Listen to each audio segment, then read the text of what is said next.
notorious bandits operated in early California, but the most unusual and daring of all was the Englishman who called himself Sam Crawford. This historically unique road agent raided with impunity for more than a year, then suddenly dropped from sight. Nothing was heard of him for months until one night he came back to San Francisco.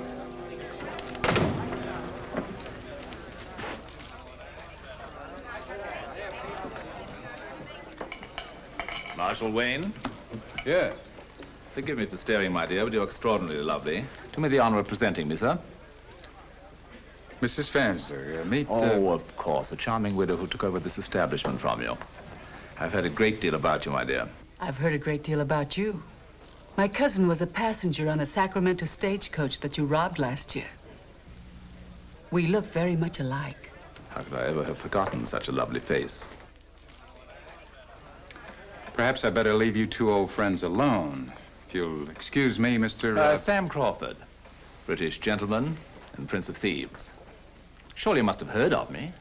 Enough to say that meeting you isn't exactly a pleasure. Well, give me a little time, Marshal. I shall grow on you. What's your business here in San Francisco?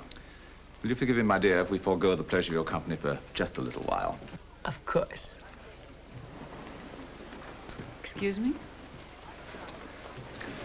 Well, I'd like the usual cooperation. what do you mean? What sort of cooperation? I intend to go into business in this vicinity. What business? Stealing, old boy. Stealing. Wholesale or retail? That depends on you. You see, old boy, I'm offering you a partnership. You want me for a partner? Mm-hmm. Why? You're the Marshal of San Francisco.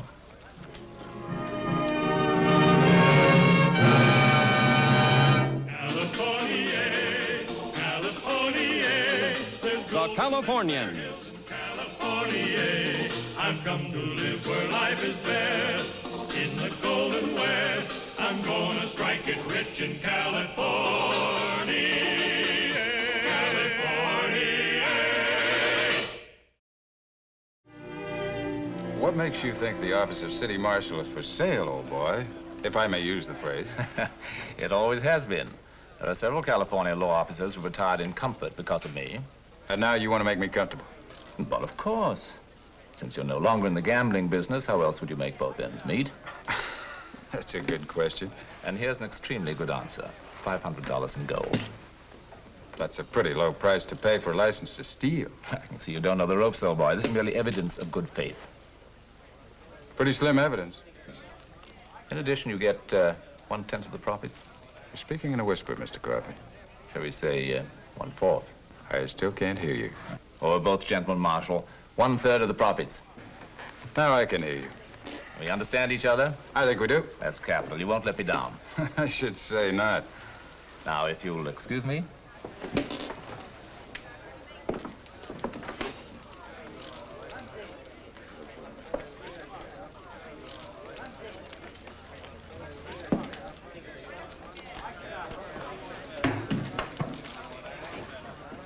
Well, you're looking mighty pleased. Like the proverbial kitten with a saucer full of cream. I'm glad you said kitten. Mr. Crawford invited me to the Van Ness formal party at the Bella Union tonight. Well, Mr. Crawford is traveling in fine circles, considering his reputation. Oh, his reputation makes him that much more glamorous to the San Francisco society set. And he does come from a good English family. Crawford's not his real name, you know. And he is a perfect gentleman. He's also a dangerous criminal. His society friends think he's reformed. Well, I know he hasn't. But don't worry. When it comes his time to hang, I'll see that he gets a velvet rope. That won't keep me from going to the party. Now, Wilma. There isn't a female in San Francisco who wouldn't give a year of her life to be seen there. Even with a Prince of Thieves? Even with the Prince of Thieves. Matt, you're not jealous. No, I'm not. I'm not jealous. What if I were? I'd be thrilled and flattered no end. But even that wouldn't keep me from mingling with high society for once in my life.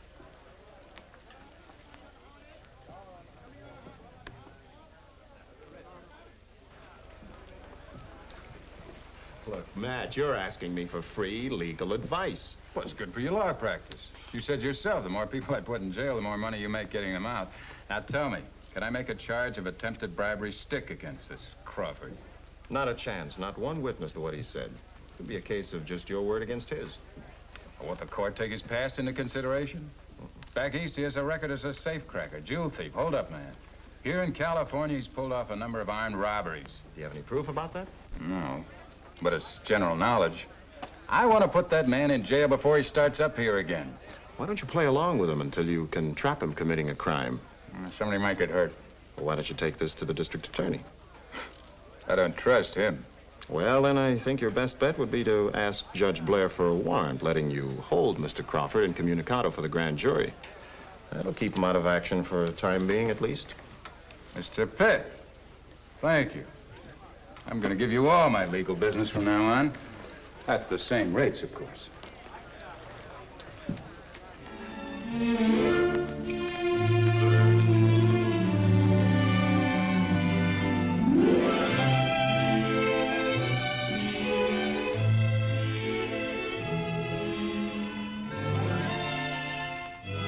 Your invitation, sir.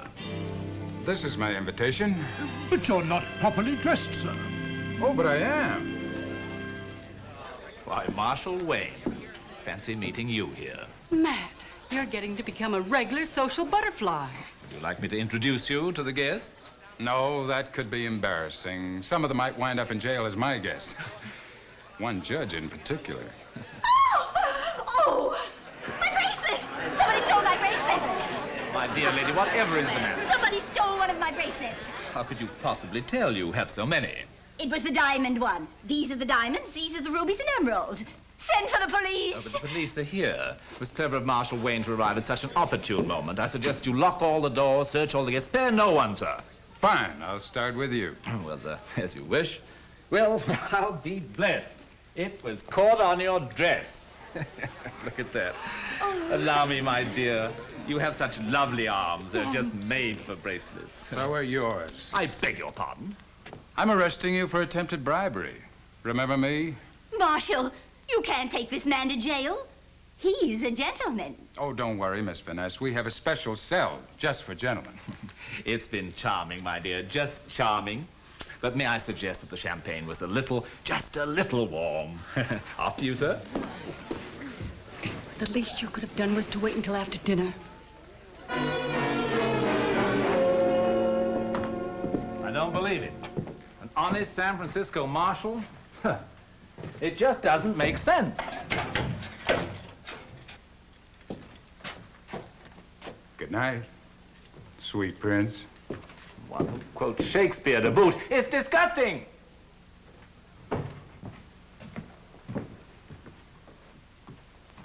I sent word to you the marshal had a warrant. Why didn't you skip town? Because it suits my plans much better to stay right here in jail. I'm depending on your help, of course. Yeah? Well, what's in it for me? Rubies, old boy. Real rubies.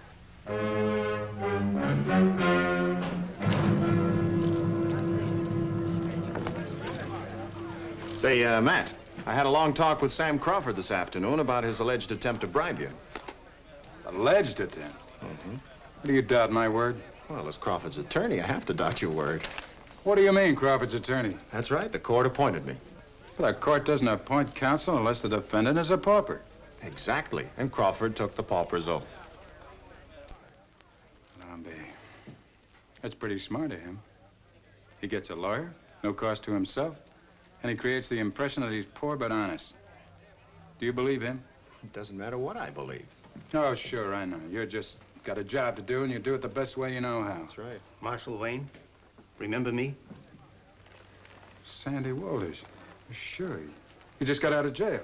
Yeah. Thanks for feeding my family. Forget it, Sandy. I'm returning the favor. I got a tip for you, Marshal. I heard Sam Crawford and his gang are gonna rob the Redwood stage. Crawford's in jail. His gang ain't. They're gonna stick up the stage just out of town. About 3 o'clock this morning. Thanks for the tip, Sandy. You fed my family. I don't have much time. Say, Matt, you gonna run down that kind of a tip? I have to. It's going to be a gold shipment on that stage, and the report to the office said $50,000.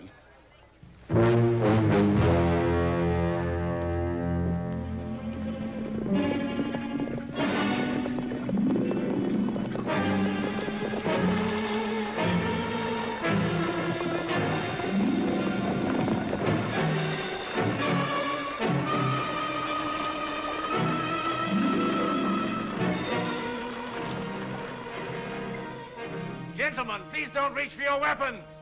You're surrounded.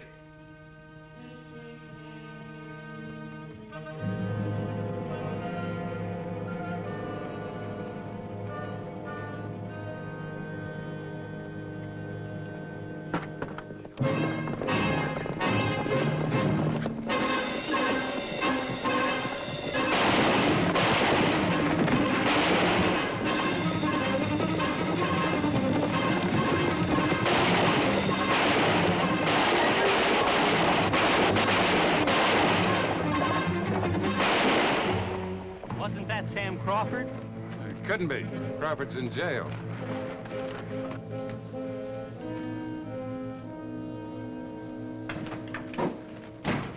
What is this, Marshal Wayne? Is that the bank shipment in gold? That's right, Sheriff. The stage was held up, but we drove the bandits off before they could get the box. Thanks, Marshal.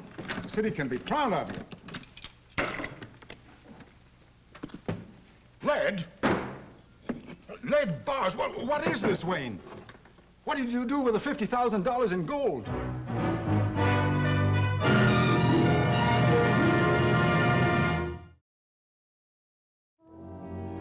He's had his limit. Tell him no. Don't look so worried, Matt. Now, who'd believe that you actually stole that money? Oh, not many.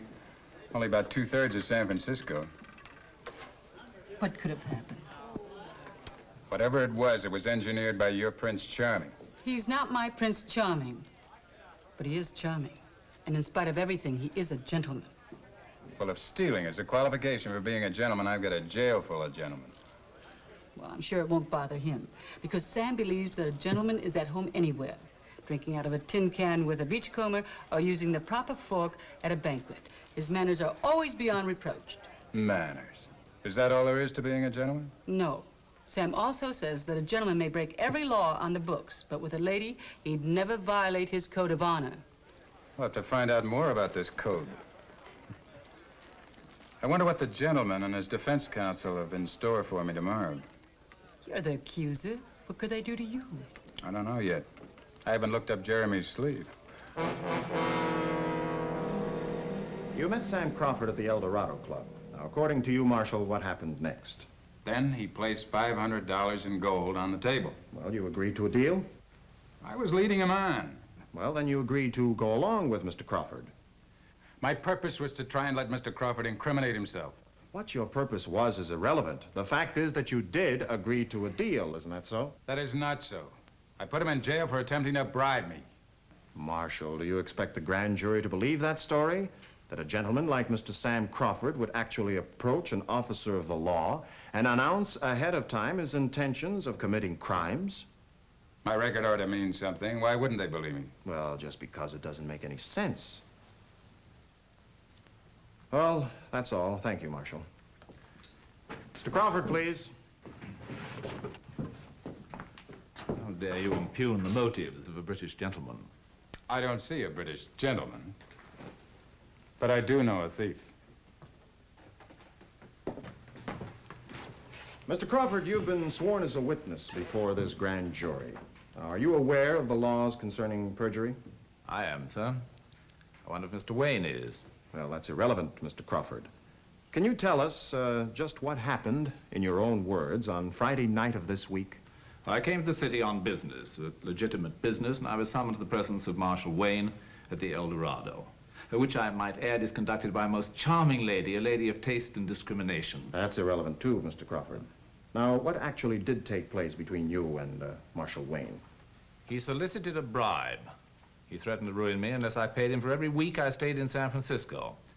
And he collected $500, all the money I had, in advance. That's a lie.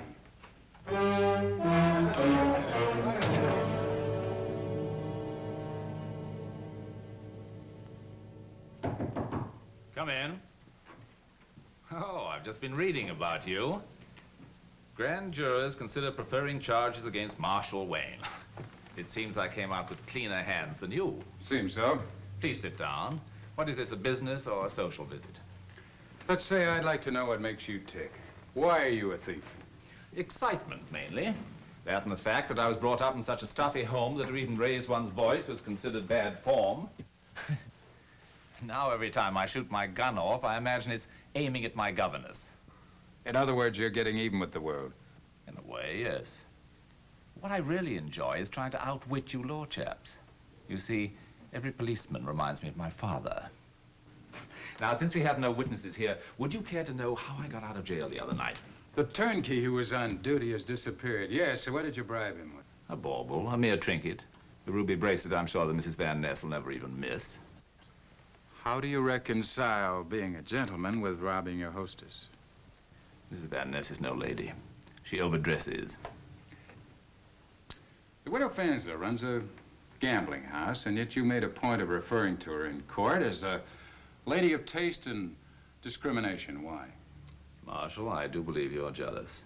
In any event, no gentleman ever discusses a lady. Now, let's talk about me instead. What would you like to know? I don't mind being perfectly frank with you, since eventually we're going to become partners. You took the gold out of that box before it was put on the stage, didn't you? Of course, old boy, of course. How did you get in the bank? By bribing the night watchman. He even helped my chaps load the gold onto my buckboard. Naturally, you can't prove any of this. I was supposed to be in jail in your custody during these proceedings.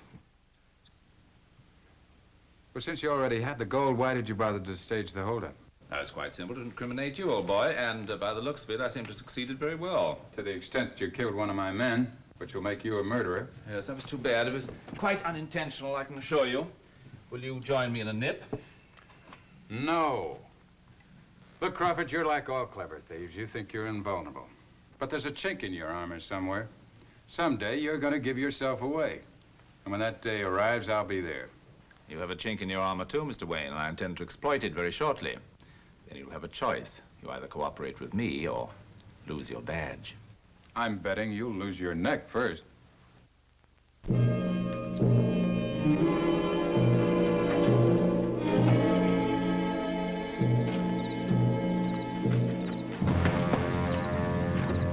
you were returning me a favor, huh? Why didn't you tell me Crawford was going to frame me? I didn't know nothing about that. I just done what he told me. What else did he tell you to do? Nothing, Marshal, so help me. All right. You're a member of his gang. You're under arrest. I ain't in his gang, Marshal. He just hires me for odd jobs. I know nothing about his gang. You must know something. I know where some of that stolen gold is. I don't believe you. You're going to jail. Come with me, Marshal. I'll show you I'm telling the truth.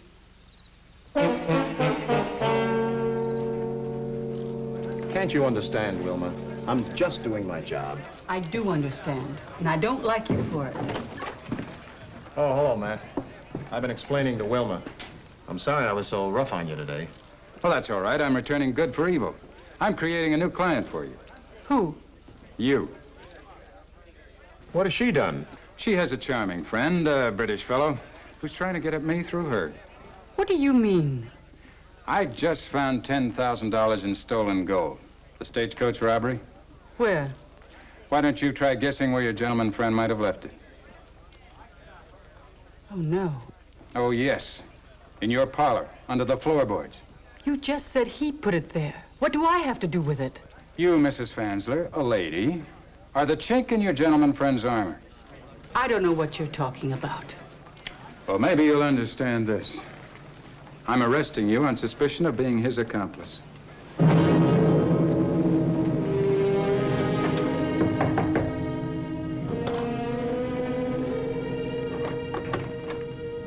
What brings you here, Marshal? The gold you hid on Mrs. Fansler's premises. That does put you on the horns of a dilemma, doesn't it? Indeed it does. If you reveal where you found the gold, it does irreparable harm to the lady's name, doesn't it? Yes, it does. On the other hand, if you claim to have found the gold in another locality, someone might tip off your political enemies as the true facts. That's a possibility. So the only thing you can do is to keep the money, isn't it? And if I do that, you'll own and operate me, won't you? I told you I was deucedly clever. but not deucedly clever enough. Did you expect me to arrest Mrs. Vansler? You're a gentleman, Wayne. You wouldn't do a thing like that. That's where you're wrong. She's in jail. You're joking, of course. My job was at stake. Surely you wouldn't sacrifice a lady to save your badge. Badges are hard to come by. But you know full well it was I who placed the gold on Mrs. Vansler's premises. Will you testify to that in court? One gentleman doesn't present another with such an alternative, Marshal. Well, unlike you, I don't pretend to be a gentleman. What was it you said to Mrs. Vansler? A gentleman might break every law in the books, but where a lady's concerned, he always remains true to his code. Court convenes at 10 o'clock tomorrow.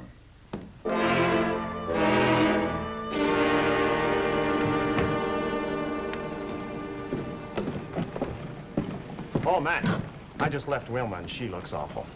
Tell your client that. My client knows all about it.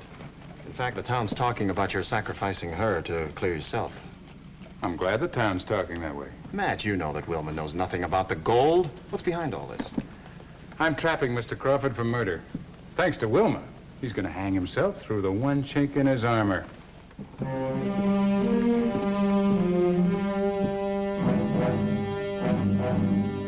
Matt, whatever you've got on your mind won't come off. It's too late. Not if my Crawford theory is correct. I'm thinking of Wilma. The district attorney's got the bit in his teeth. He may convict Wilma, even though you do drop the charges. I'm a gambler. So is Wilma. We just have to take a chance.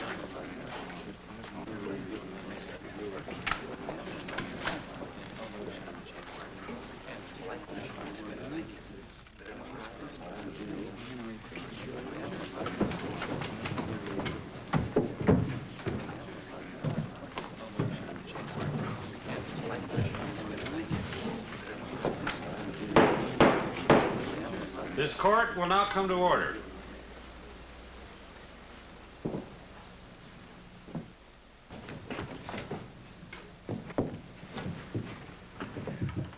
You're right, Marshal. Quite right. You're not a gentleman. Your Honor, I'm here to confess it was I who placed the incriminating evidence on this lady's premises. It was a scheme in which I hoped, which would involve the Marshal, but it failed. It failed because, unfortunately, the Marshal is not a gentleman. I hope you will forgive my indisposition, but my men objected to my giving myself up in the fear that I might turn state's evidence.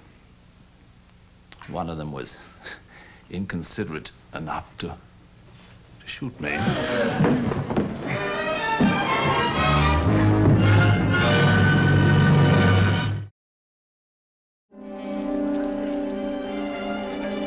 Before he was convicted, Crawford exonerated Mrs. Vansler and cleared Marshal Wayne of bribery charges. Now that it's all over, I'm still angry with you, Matt. A little bit. I could have been convicted. Oh, not at all. The man who helped Crawford plant the gold at your place was in jail, ready to testify. Why didn't you tell me what you were up to? I was really frightened. Well, you had to be, to make Crawford really believe you were on your way to prison. I'd say that was a pretty risky gamble. Well, I'm a gambler. I gambled that he'd turn out to be what he claimed he was, a gentleman. I guess he was. Too much of a gentleman to leave a fair lady in distress.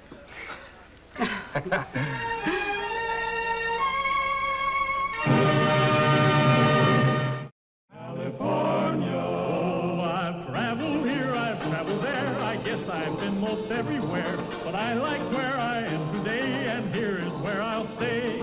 Now one thing I just can't endure is being broke and being poor, so I come west to take the cure, and here is where I'll stay. I've come to California, California. There's gold in them there hills in California. I've come to live where life is best, in the golden west. I'm gonna strike it rich in California.